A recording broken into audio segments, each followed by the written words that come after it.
Setelah Samuel menjadi tua, diangkatnyalah anak-anaknya laki-laki menjadi hakim atas orang Israel. Nama anaknya yang sulung ialah Yoel, dan nama anaknya yang kedua ialah Abia. Keduanya menjadi hakim di Beersheba. Tetapi anak-anaknya itu tidak hidup seperti ayahnya. Mereka mengejar laba, menerima suap, dan memutarbalikkan keadilan. Sebab itu berkumpullah semua tua-tua Israel. Mereka datang kepada Samuel di Rama dan berkata kepadanya, "Engkau sudah tua, dan anak-anakmu tidak hidup seperti engkau.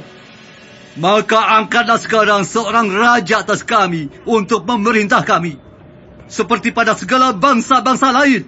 Waktu mereka berkata, "Berikanlah kepada kami seorang raja untuk memerintah kami." perkataan itu mengesalkan Samuel. Maka berdoalah Samuel kepada Tuhan. Tuhan berfirman kepada Samuel, "Dengarkanlah perkataan bangsa itu dalam segala hal yang dikatakan mereka kepadamu. Sebab bukan engkau yang mereka tolak, tetapi akulah yang mereka tolak, supaya jangan aku menjadi raja atas mereka. Tepat seperti yang dilakukan mereka kepadaku, sejak hari aku menuntun mereka keluar dari Mesir, sampai hari ini, yakni meninggalkan daku dan beribadah kepada Allah lain. Demikianlah juga dilakukan mereka kepadamu. Oleh sebab itu dengarkanlah permintaan mereka.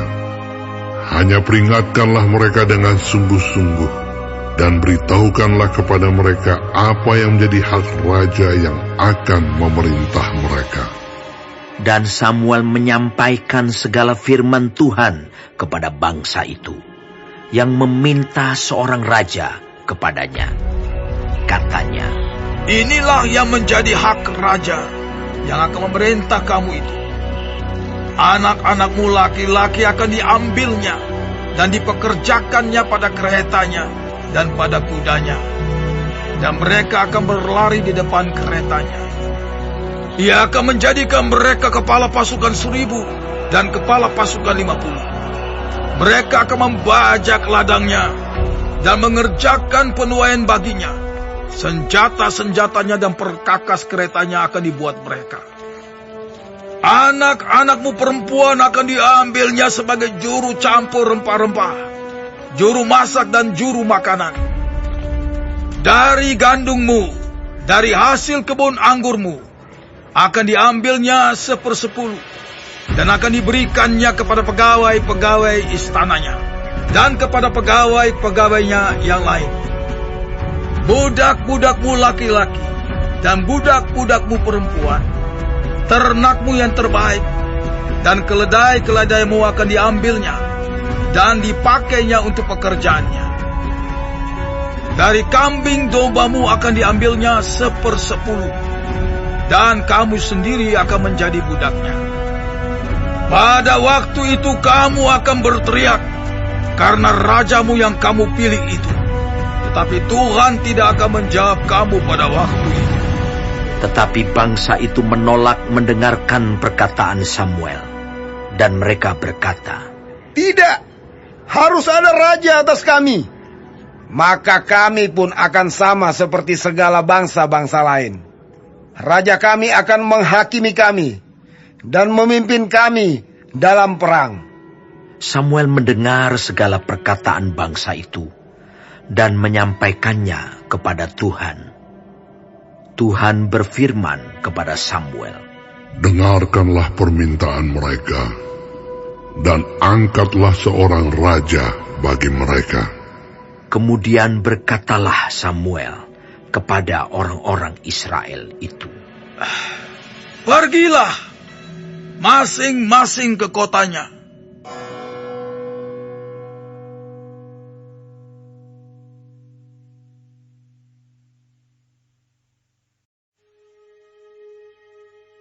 ada seorang dari daerah Benyamin, namanya Kis bin Abiel, bin Zeror, bin Bekorat, bin Afiah, seorang suku Benyamin, seorang yang berada.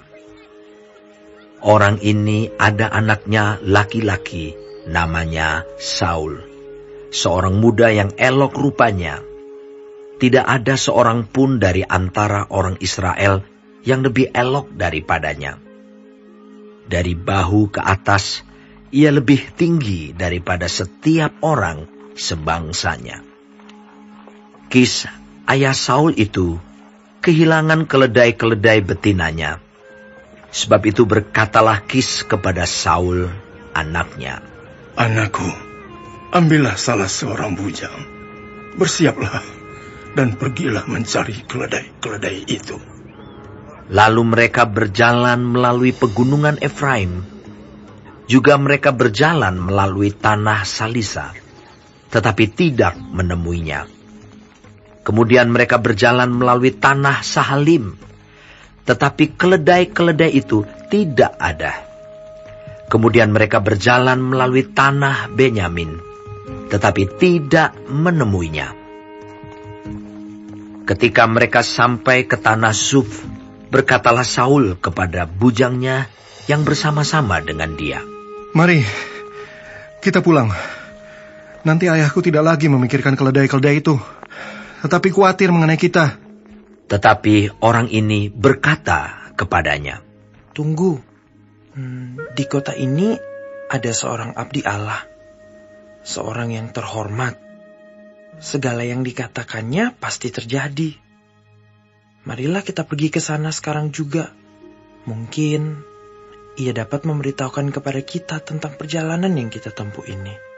Jawab Saul kepada bujangnya itu, Tetapi kalau kita pergi, apakah yang kita bawa kepada orang itu?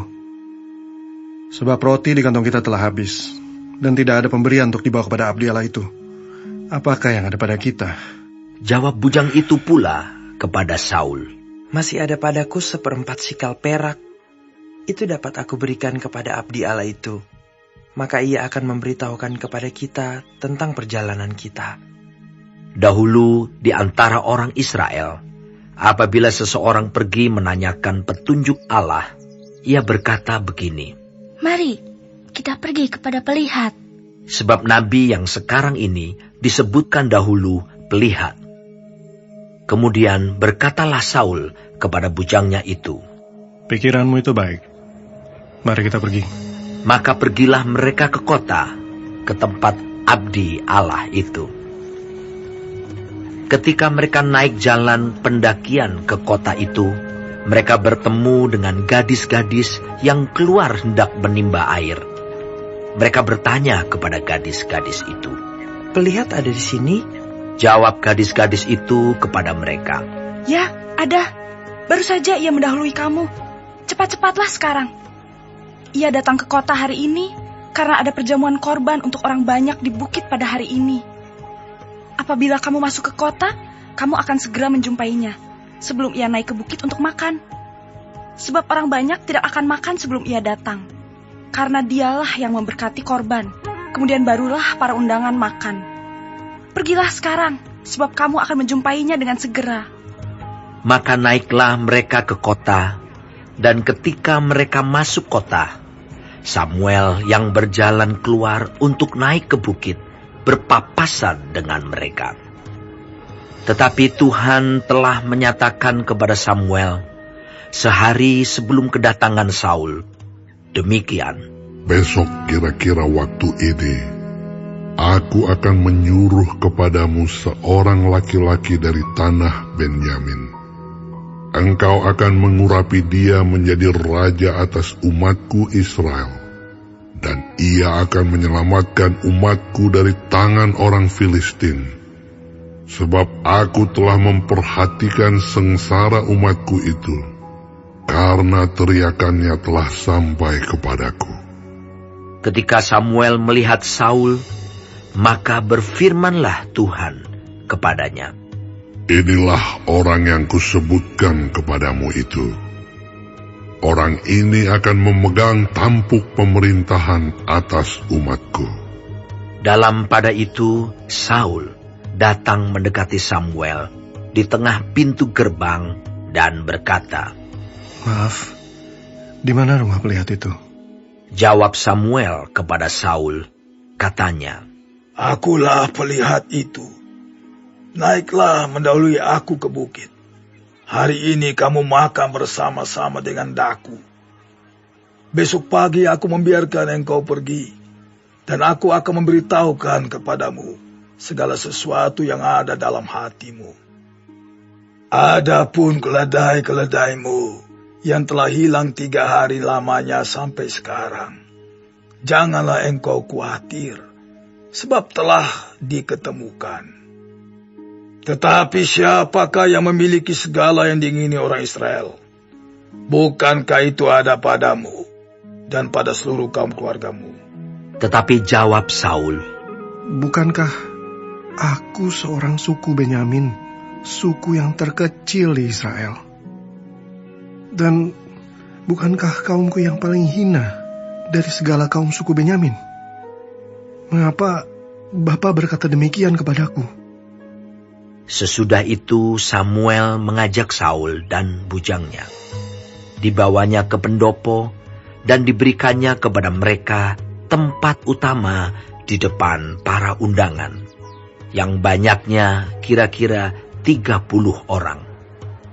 Berkatalah Samuel kepada juru masak, Berikanlah sekarang bagian yang diberikan kepadamu tadi, dengan pesan, simpanlah ini dahulu. Lalu juru masak itu menghidangkan paha dan apa yang termasuk ke situ, dan meletakkannya ke depan Saul. Dan Samuel berkata, Lihat, yang tinggal ini diletakkan ke depanmu. Makanlah, sebab telah disimpan bagimu untuk perayaan ini. Ketika aku berkata, aku telah mengundang orang banyak. Demikianlah pada hari itu, Saul makan bersama-sama dengan Samuel. Sesudah itu, turunlah mereka dari bukit ke kota. Dan Samuel bercakap-cakap dengan Saul di atas sotoh. Mereka bangun pagi-pagi, dan ketika fajar menyingsing, Samuel memanggil Saul yang ada di atas sotoh itu. Katanya, Bangunlah, aku akan mengantarkan engkau. Lalu Saul bangun, dan mereka keduanya pergi keluar, yakni ia dan Samuel. Ketika mereka turun sampai ke ujung kota, berkatalah Samuel kepada Saul, Katakanlah kepada bujang itu, supaya ia pergi mendahului kita. Tetapi berhentilah engkau sebentar, maka aku akan memberitahukan kepadamu firman Allah.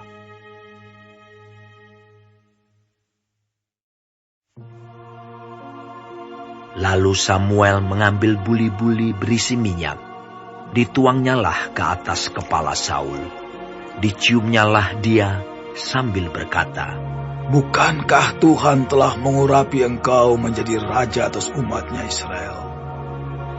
Engkau akan memegang tampuk pemerintahan atas umat Tuhan, dan engkau akan menyelamatkannya dari tangan musuh-musuh di sekitarnya. Inilah tandanya bagimu, bahwa Tuhan telah mengurapi engkau menjadi raja atas miliknya sendiri. Apabila engkau pada hari ini pergi meninggalkan aku, maka engkau akan bertemu dengan 2 orang laki-laki di dekat kubur Rahel, di daerah Benyamin, di Zelzah.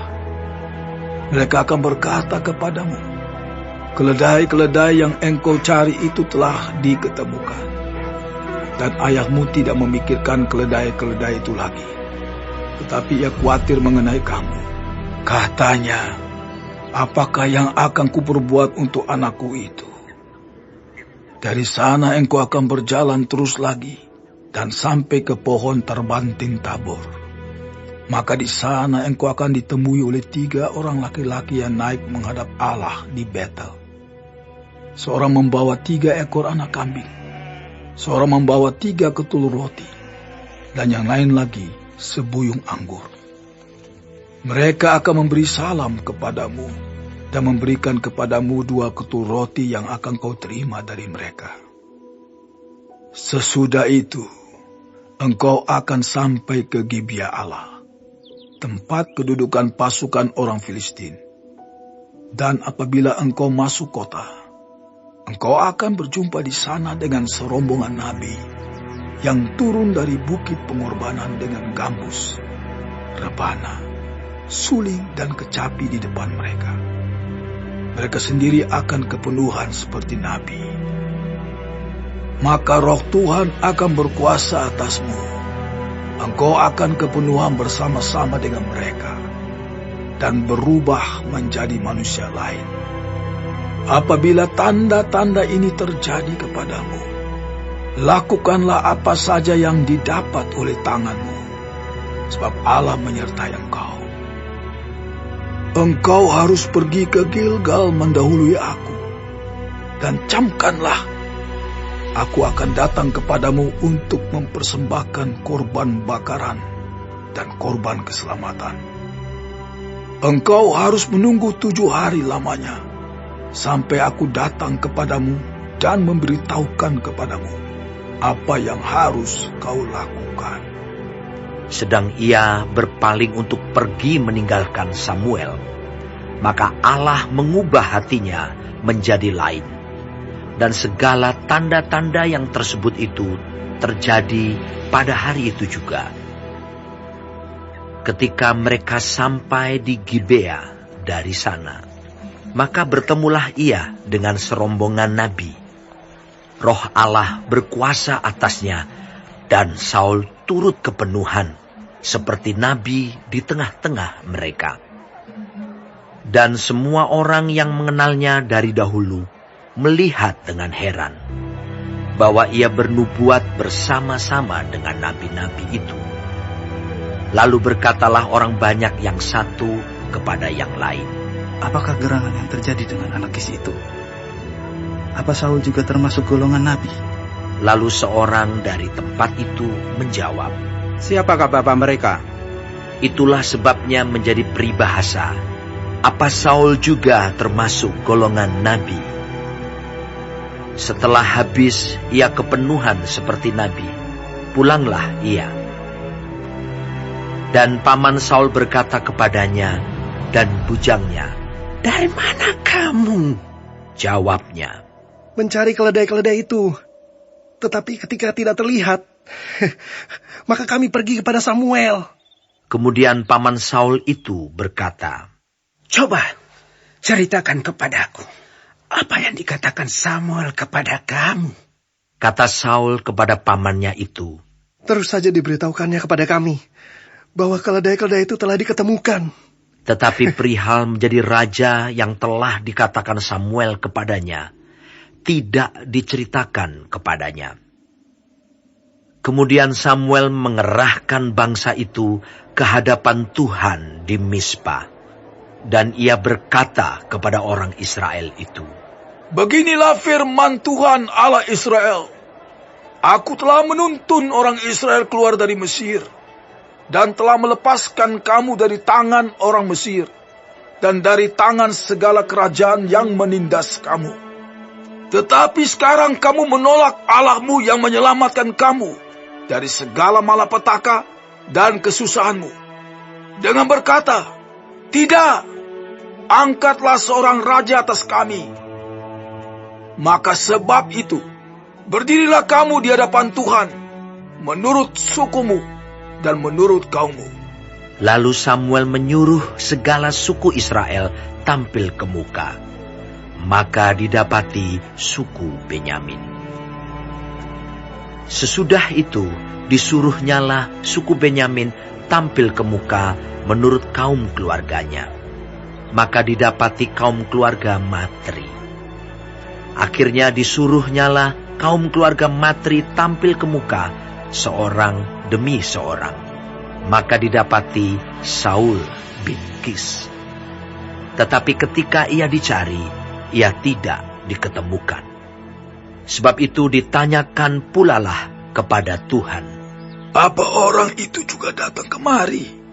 Tuhan menjawab, Sesungguhnya ia bersembunyi di antara barang-barang.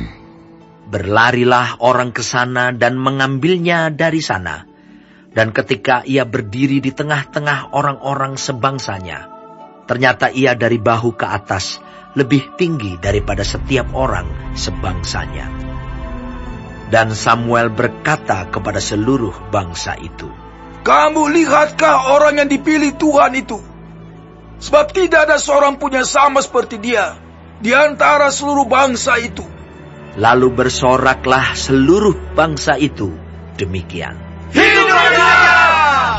Kemudian Samuel menguraikan kepada bangsa itu tentang hak-hak kerajaan, menuliskannya pada suatu piagam dan meletakkannya di hadapan Tuhan. Sesudah itu Samuel menyuruh seluruh bangsa itu pulang masing-masing ke rumahnya. Saul pun pulang ke rumahnya ke Gibea, dan bersama-sama dengan dia ikut pergi orang-orang gagah perkasa yang hatinya telah digerakkan Allah. Tetapi orang-orang dursila berkata, Masakan orang ini dapat menyelamatkan kita? Mereka menghina dia dan tidak membawa persembahan kepadanya. Tetapi ia pura-pura tuli. Bagi warga sorga yang mau dapat pemberitahuan video terbaru, silahkan klik subscribe dan paling penting jangan lupa untuk klik aktifkan loncengnya ya. Warga sorga terkasih, tolong bantu beri saya semangat upload video baru dengan kasih like ya. Ayo warga sorga menjadi berkat bagi orang lain dengan membagikan video ini ya. Tuhan Yesus Kristus memberkati kita warga sorga. Amin.